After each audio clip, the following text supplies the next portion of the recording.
Hey, Soul Tribe. Welcome to Peace in a Pod. I'm Loretta. Thank you all for tuning in today. You know, I was thinking about in spring, mostly April, how April's like the rainy month. You know, April showers, May flowers. And here it's been windy. And one day I was sitting in the living room looking out the window, and I noticed some birds struggling in the wind. And one bird was flying one direction, and the wind was hitting him so hard, he just turned around and just went where the wind was taking him. He just like changed his direction completely. Hopefully it did eventually get to where it was trying to go. But it made me think about how life sometimes, you know, we get rejected or refused in certain situations, but it's not necessarily a bad thing. Sometimes that rejection, that refusal is the redirection that we need in order for us to get on the track that we need to be on. And not everything, it doesn't mean that everything that we consider as bad and falling apart, it's not necessarily a bad thing. When you think about like a bad relationship and how things may not be the happiest, the best in that relationship. Okay, so I'll share a story of years ago, and I'm talking like when I was in my early, like just turning 20, early 20s. I was in this relationship that, to me, it felt like love. I didn't really know what love was, but to me, it felt like that, like love. I loved him. But I found out that what I understand as love is not what he understood was love. And it was a long-term relationship. It actually was like a total of like 7 years that I was in the relationship. But the crazy thing is, I was so like young and not in the same headspace that I have now, that I didn't really understand what was all happening. And this guy, he cheated on me pretty much the entire relationship. Maybe you could say a total of like a year of the 7 years, he probably did not cheat. But he was just a serial cheater. And I never left the relationship. I mean, he did like some shitty things. And I'm laughing about it now because it helped me grow as a person. It helped me understand who I am. It helped me find my voice. It helped me understand how I should and should not be treated in a relationship. It helped me learn a lot about myself and about love. And I wouldn't know what a good relationship is if I wouldn't have experienced a terrible relationship. So it's like I feel like I experienced what I did because in order for me to understand what true love actually feels like, I had to like, I don't want to say I had to, but I experienced like the worst of the worst. And I mean, there were things that I knew of, but I didn't actually like see in the relationship. But it got to a point where I actually saw something that was like right in my face type of, this person is cheating on you. And when that happened, that's when I kind of started speaking up more for myself. I should have just completely like left the relationship, never returned. The relationship ended, but he eventually came back and start, wooing me over. And I did go back to the relationship like a freaking fool, but I did. And then we continued like a few more years before it just got to the point where it was just, it, the guy tried to basically take my life is the only way to explain it. And that's how the relationship ended. But I did have a huge revelation the day that that relationship ended. And I remember the situation very vividly, like it was yesterday. But I do remember as it was happening, me praying to God to please save me. And when I did, the situation just basically within like seconds ended. And then I was still here. So that for me was a moment where I knew that God was real, for one. And when you believe and have that faith that you can be saved, you will be saved. But after that relationship, I took some time out for myself. I wanted to just be alone. I sat in my apartment with myself, with my thoughts, learning and exploring who Loretta is.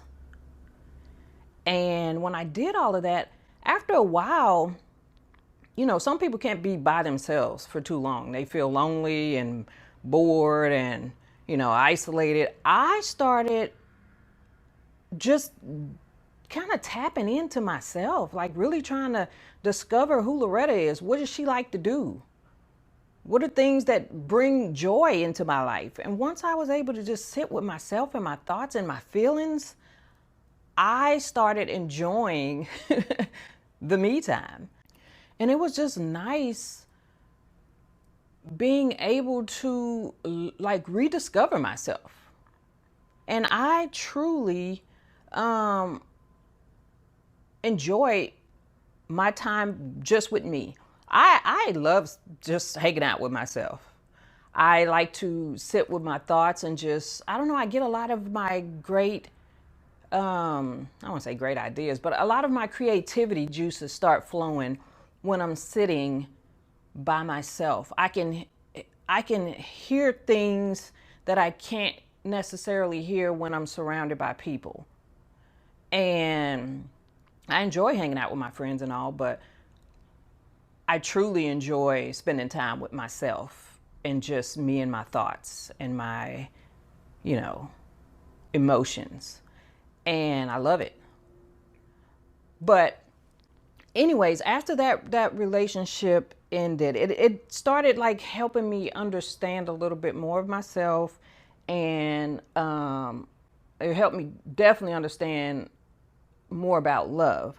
But I understood that sometimes those collapses that happen in our lives,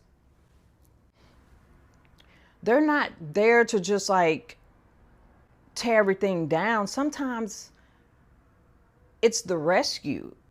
It's a rescue for us, but we just don't necessarily see it. Because when that relationship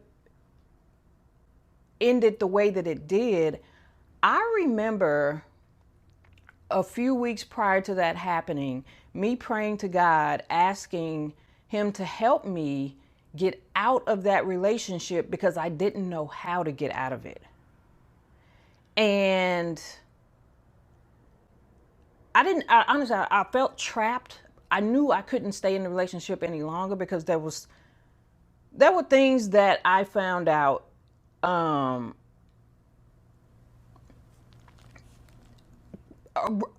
that time. And I just didn't know how to leave the relationship. So it was, I don't know, it was a tough situation. I didn't really know how to exit the relationship. So I asked God to help me. And he did. He definitely did, because I needed a way for myself to get out of the relationship, but to also never go back. Because I knew that there was like this cycle that I needed to break. And like he would, we'd break up and he'd come trying to woo me back, and it would work because he was a very charming individual. But I knew that I didn't deserve that kind of treatment. I knew that there were people out there who would genuinely love me and care for me and not want to hurt me. But yet I loved that individual, so I kept going back. And I knew it was not good for me, but I just didn't know how to get out of it. So I asked God, and God worked it out to where I would literally never go back to that relationship. So I know prayer works. I know believing and having faith works. I know that miracles are a thing because I've experienced quite a few myself.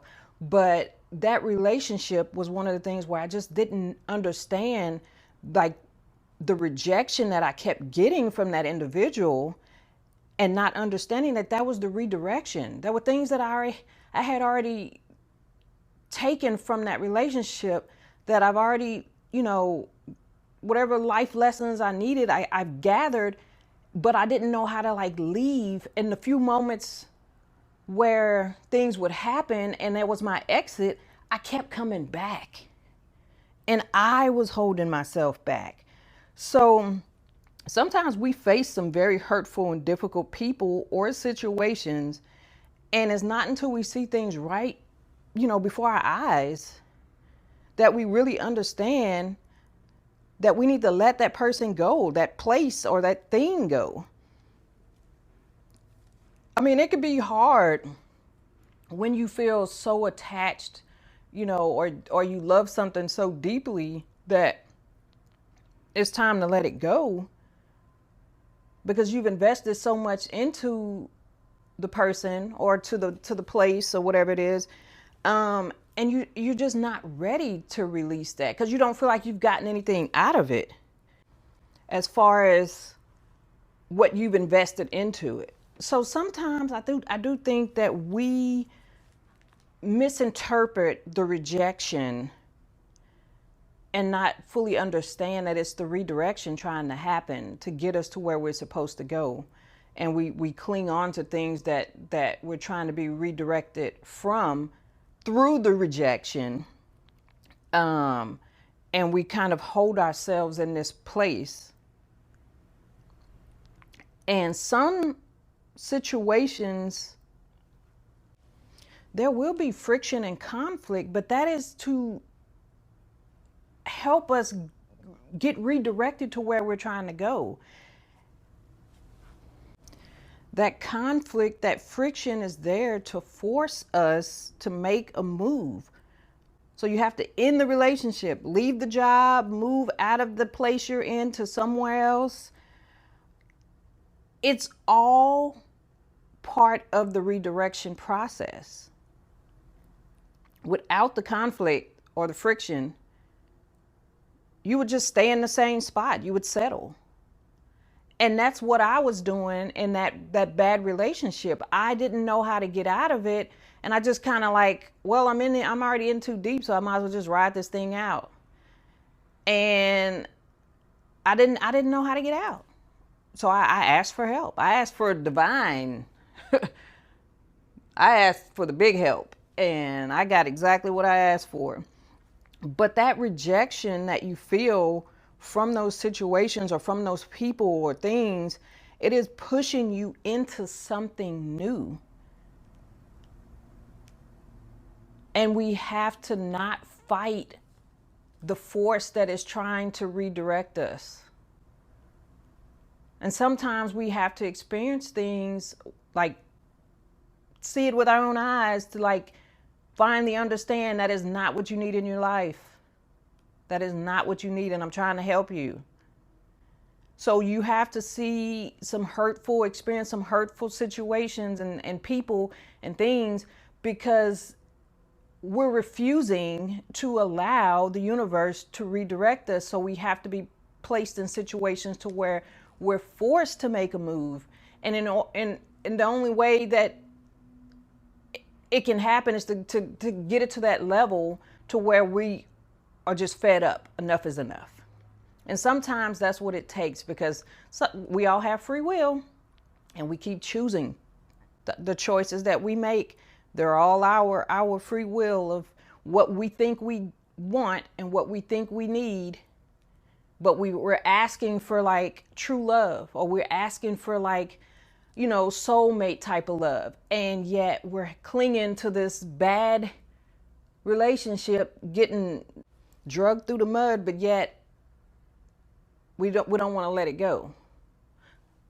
So when we experience these types of rejections, we just have to understand that is the universe trying to redirect us to the things that we're saying that we want in our life. If we're experiencing a job where things are just toxic in the work environment, or chaos, just pure chaos, and you're just like, I can't work under these conditions.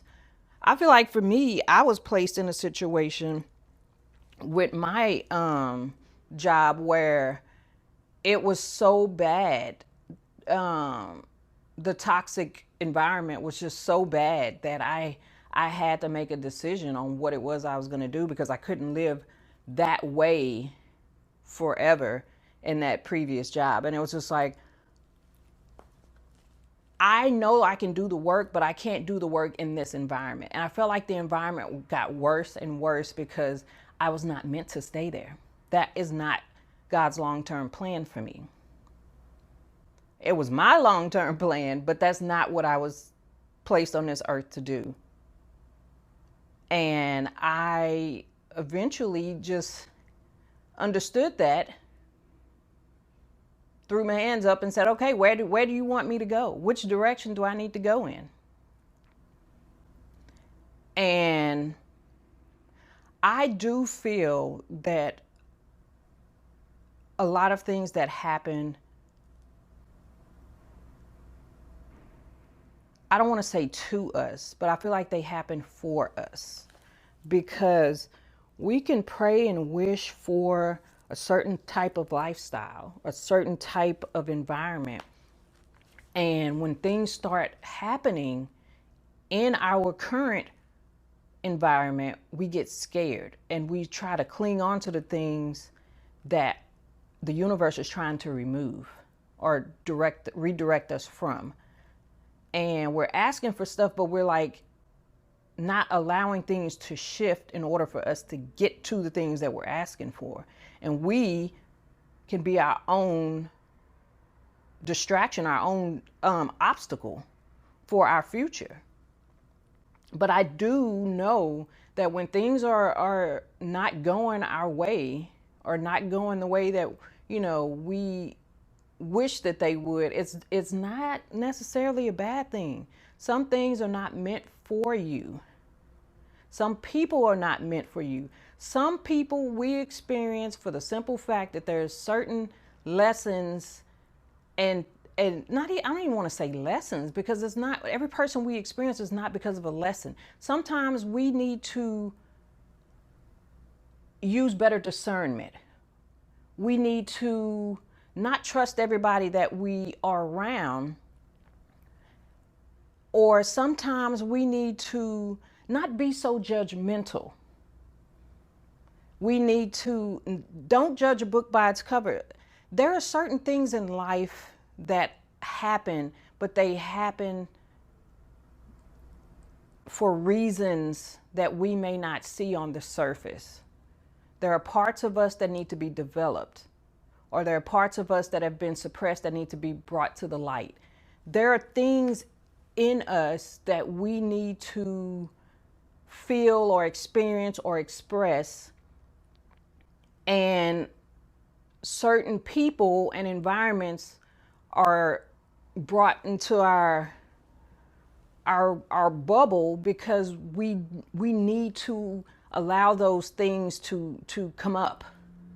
We need to experience it. We need to feel it. We need to go through it, because there is something in that person or situation that we need in order to grow and evolve as ourselves, as a better version of ourselves. I guess that's the best way I can explain it. So I just don't think that when things don't go my way, that it's not a bad thing. It's just trying to get me to the place that I see myself in the future, and I have to not fight that redirection, but allow it to align me to where it is that I need to be in order to get to the type of life and environment and people and places and things that I'm trying to get to. So just remember, not everything that is falling apart or what seems like is falling apart in your life, not all of that is a bad thing. Sometimes the collapse is a rescue. Sometimes the loss is the shift. The rejection that you feel from whatever situation that you may be going through, it is simply pushing you into something new. Rejection is simply redirection. So allow the universe to work its magic, do its thing, and help you align to the things that you want in life. Help you align to the dream job that you want. Help you align to the relationship that you want. Help you align to the dream home that you want. Allow the universe to do its thing. Rejection is simply redirection. Thanks again for tuning in to Peace in a Pod. I'm Loretta, and I will catch you next time. Bye. Thank you all so much for tuning in to Peace in a Pod. Please do comment, like, follow, share, rate, subscribe, all of those things. And I will catch you guys next time. Thanks for tuning in. Bye.